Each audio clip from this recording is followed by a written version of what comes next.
O mga kababayan ko, magandang balita to.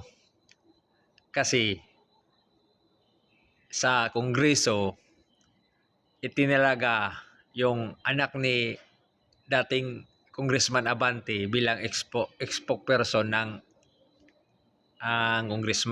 Kongreso. Ngayon, sa Malacanang, nandoon ang spokesperson nila na si Claire Castro. Ito ngayon, dahil may posibilidad na kukunin ni VP Sara si Attorney Rowena Guanzon bilang spokesperson ng Office of the Vice President. Pakinggan natin yung sasabihin ni VP Sara, mga kababayan.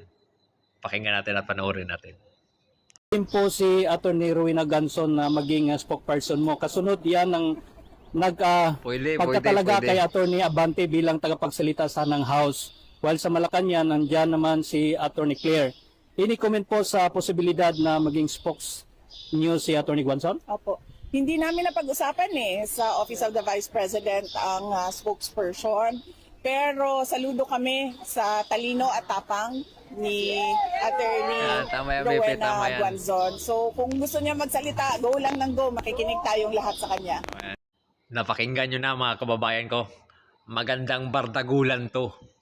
Kung sakali man nakukunin ni Vice President Sara Duterte si Attorney Rowena Guanzon bilang spokesperson ng Office of the Vice President. May kalaban na ngayon si Claire na hindi Claire nga Castro. Di ba mga kababayan ko? Magandang balita yan para sa atin. Kasi alam naman natin kung gaano katalino yan si Attorney Rowena Guanzon. Tapos ngayon, kung sakali man na maging spokesperson siya ng Office of the Vice President, napakaganda to. Napakaganda to mga kababayan. May kalaban na si Attorney hindi Claire Castro. Pag nagsalita, hindi Claire Angulo. Kayo mga kababayan, anong masasabi nyo?